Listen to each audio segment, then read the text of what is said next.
दोस्तों, मैं एक सत्संग की कहानी सुनाने जा रहा हूँ कि व्यक्ति का जीवन में सत्संग का कितना प्रभाव होता है। आप इस स्टोरी के माध्यम से रिलेट कर पाएंगे अपने जीवन में। यदि आप अपने विगत जीवन को कुसंगति के कारण बर्बाद कर चुके हैं तो अभी भी मौका है दोस्तों, अपने आप की अपनी संगति को एक बेहतर सत्संग में ले जाइए जिससे आपका लाइफ बेहतरीन हो सके।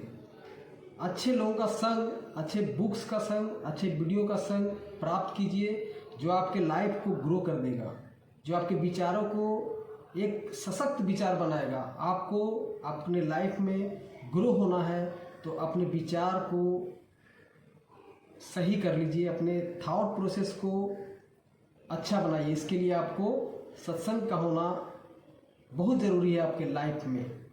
तो ये कहानी मैं सुनाने जा रहा हूँ, बहुत ही बेस्ट कहानी मुझे लगी, सो मैं शेयर करना चाह रहा हूँ यूट्यूब वीडियो के माध्यम से। आप लोग इसे सुने और मुझे भी मोटिवेट करें क्योंकि मुझे बहुत ही अच्छा लगा ये कहानी। ये स्टोरी है एक व्यक्ति की जो ऑलरेडी एक बहुत बड़ा डाकू था अपने समय का। उसने डाका डाला एक सेठ के यहाँ। राजे महाराजे की एंशियंट टाइम की बातें हैं ये। उस समय असरफियाँ चलती थी सोने चांदी की, और वो एक पोटली होती थी, लाल रंग की पोटली से भरी हुआ एक सेठ के यहाँ से उसने चोरी करी थी और भाग रहा था। तो सेठ को तो उसका चेहरा मालूम था, मगर वो राजा के दरबार में गया क्योंकि वो बहुत तेज़ी से भागने रहा था तो उसको पकड़ नहीं पा रहा था वो लोग। तो सेना की चौकड़ी उसके पीछे चल पड़ी उसे खोजने के लिए, और वो छिपता छिपाता भाग रहा था। सेना उसके पीछे थी और वो दौड़ मार रहा था, भाग रहा था, छिपते छिपाते इधर कभी उधर वो होता ही जा रहा था। इसी बीच में उसे एक चौराहे के ऊपर एक सत्संग मंडली दिखी जहाँ पे साधुओं का जमावड़ा लगा हुआ था और वो सत्संग सुना रहे थे गांव के लोगों को भी, और कुछ साधु मंडली भी थी वहाँ पे। तो उसने सोचा कि चलो यहीं छिप जाते हैं, जब ये लोग सेना के सैनिक लोग चले जाएंगे तो मैं यहाँ से निकल भागूंगा।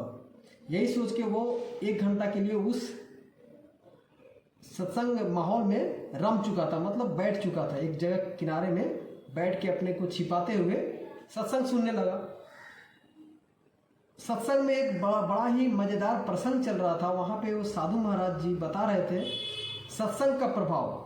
बता रहे थे कि यदि कोई व्यक्ति कितना भी बड़ा डाकू हो, चोर हो, छली हो, बली हो, मर्डर करने वाला हो, शैतान हो, मगर यदि वो भगवान की शरण में आ जाता है, सदगुरु की शरण में आ जाता है तो उसके जीवन के सारे पाप नष्ट हो जाते हैं और वो नया जन्म प्राप्त कर लेता है।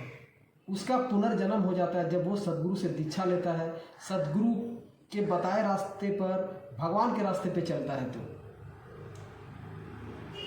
ये पूरा प्रोसेस 1 घंटे के अंदर उस व्यक्ति के मन में सिर्फ यही बात लगी, भाई मैंने तो सारा जीवन अब तक पाप ही किया है, लोगों को मर्डर किया है, चोरी की है, डकैती की है। जब सारे लोग जाने लगे तो अंत में यह व्यक्ति जो कि छुपा हुआ था डाकू के रूप में, साधु के नज़दीक के जा कर के उनके चरणों में साष्टांग प्रणाम किया और साधु महाराज को बोला, महाराज मैं एक डाकू हूँ और मैंने एक सेठ के यहाँ से, इस नगर में एक सेठ के यहाँ से चोरी की है, किंतु मैं आपकी सत्संग से बहुत प्रभावित हूँ और मुझे बहुत अच्छा लगा महाराज, मेरा उद्धार कैसे होगा। यह उसने साष्टांग प्रणाम करते हुए उनसे विनती की। साधु महाराज को उन पर दया आ गया और साधु महाराज ने कहा कि हे वत्स, तुम जिस भी स्थिति में थे, यदि तुमने साष्टांग प्रणाम किया है और मेरी शरणागति करी है तो तुमको जाओ, मैं तुमसे एक वचन मांगता हूँ, तुम ये काम छोड़ देना, तुम ये काम छोड़ दो, मैं तुमको एक नया नाम देता हूँ और मेरा नामदान तुम ले लो। यानी उन्होंने अपने तरफ से दीक्षा दे दी उस डकैत को, उस डाकू को दीक्षा मिली और भगवान नाम का सहारा मिला। और उसने जो भी असरफियाँ, सोने चांदी, सिक्के वगैरह लाए थे, उसने भय के कारण उस सेठ के पास तो नहीं गया, किसी गरीबों में वो बांट दिया और वो साधु मंडली में शामिल हो गया।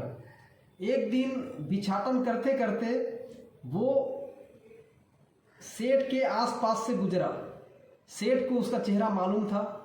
सेठ ने राजा को तुरंत सूचना दी और सैनिकों ने उन्हें पकड़ लिया। राज दरबार में वह शामिल हुआ क्योंकि उसकी आज पेशी होने वाली थी। जब पेशी हुई तो राजा ने उनको देखा तो बोला कि यार ये तुम किसको लेके आए हो, ये तो महाराज जी है कोई, और आपको शर्म नहीं आती कि इनको चोरी के इंजाम में इनको बुलाया है राज दरबार में दंड देने के लिए।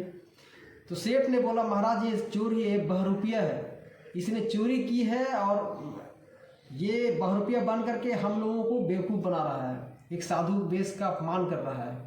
तो राजा ने बोला यदि ये साधु सही होगा तो इनको दंड नहीं दिया जाएगा, प्राण दंड जो मैंने तय किया हुआ ये आपको मिल जाएगा, और यदि इन्होंने सच में चोरी की है तो इनको प्राण दंड मिलेगा।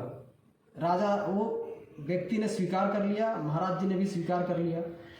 जब महाराज जी को यानी उस डकैत को सजा के रूप में मिला यह कि उनके हाथों में घी लेपा गया, एक हाथ में पूरी घी लेपा गया, उसके ऊपर पीपल की कोमल पत्तियां रखी गई घी के ऊपर, मतलब हथेली के ऊपर उस समय की प्रथा थी, हाथों के ऊपर घी, उसके ऊपर कोमल पत्ती, देन धागा, लाल रंग के धागे से उसके ऊपर पत्ती को बांधा गया हथेली के ऊपर, और गरम सलाखे, लाल गरम सलाखे मतलब लोहे की सराख उसके ऊपर लगा के 7 कदम चलना था। और यदि इसी क्रम में वो यदि पत्ती है कोमल पत्ती यदि मुरझा जाती है तो साबित हो जाता है, उस समय की प्रथा के अनुसार साबित हो जाता कि इस व्यक्ति ने चोरी की है, और यदि वो कोमल पत्तियाँ कोमल की कोमल ही रह गई तो वो व्यक्ति निर्दोष है। जब यह क्रम साधु उस डकैत को सुनाया गया और उन्होंने जब इसको लगाया हाथ के ऊपर अपने, तो अपने गुरुदेव को स्मरण किया, गुरुदेव अब आप ही बचाना मुझे, क्योंकि आपने बोला था कि जो गुरु के पास में आ जाता है, दीक्षा लेता है, भगवान का नाम जपता है, वो उसका पुनर्जन्म हो जाता है वहाँ और उसके सारे पाप ताप नष्ट हो जाता है यदि वह मन से गुरु भक्त और ईश्वर भक्त हो जाता है। तो ऐसा कहकर उन्होंने 7 कदम चल दिए, और जब वापस आया तो राजा ने जब खोला राज दरबार में, देखा कि इस व्यक्ति का कोई भी पत्ता जो था कोमल पत्ते पीपल के ज्यों का त्यों है, यानी मुरझाया भी नहीं। अब पासा पलट गया, साधु निर्दोष साबित हो गए, और वो व्यक्ति के पास उसके जान पे आफत पड़ी, यानी अब उनको फांसी की सज़ा होने वाली थी। मगर साधु महाराज ने रोक लिया, नहीं महाराज इनको मत फांसी दीजिए, क्योंकि चोर तो मैं हूँ, मैंने की ही, चोरी तो मैंने की ही है, और ये बंदा सही बोल रहा है। तो राजा असमंजस में पड़ गया कि महाराज आप ऐसे क्यों बोल रहे हैं, आपको तो मैं फांसी दे नहीं सकता क्योंकि आप निर्दोष साबित हो गए, आज तक के इतिहास में ऐसा कभी नहीं हुआ, तो आप निर्दोष कैसे, और आपने आपको डाकू भी बोल रहे हो। तो उन्होंने बताई सारी प्रसंग अपने अनुसार कि मैं इन महाराज का सच में चोरी किया हुआ है, और मैं साधु अपनी जर्नी बता दी कि मैं कैसे साधु बन गया और मेरी जो लाइफ है पूरी तरह से चेंज हो गई। तो डाकू जो राजा को बोला, राजा उनकी बात से पूरी तरह से सम्मत हो गया, नतमस्तक हो गया, और वह भी बोला मैं भी उन महाराज गुरु दरबार जाना चाहता हूँ, वहाँ से सीखना चाहता हूँ कि आप जैसे डाकू को उन्होंने एक सज्जन पुरुष के रूप में तब्दील कर दिया, मैं उनके शरण में जाना चाहता हूँ। तो दोस्तों इस कहानी से यही शिक्षा मिलती है कि अपने विचार यदि बदलना है, अपनी चेतना के स्तर को चेंज करना है पूरी तरह से, तो आपको सत्संग करना चाहिए, आपको अच्छे लोगों का संग प्राप्त होना चाहिए। अच्छे लोग कहाँ मिलेंगे, तो अच्छे लोग बुक के माध्यम से भी मिल सकते हैं, वीडियो के मार्फत भी मिल सकते हैं, और सत्संग में भी जा सकते हैं, या फिर साधुओं का सत्संग हो, या फिर बड़े बड़े लोगों का संग प्राप्त हो, जिससे आपकी माइंडसेट पूरी तरह से चेंज हो और आप लाइफ में ग्रो कर सकें। इस वीडियो को देखने के लिए बहुत बहुत धन्यवाद। हमारे वीडियो को सेव कर लीजिए, यूट्यूब वीडियो को सब्सक्राइब कर लीजिए, और वीडियो को डाल सकूं और आपके समक्ष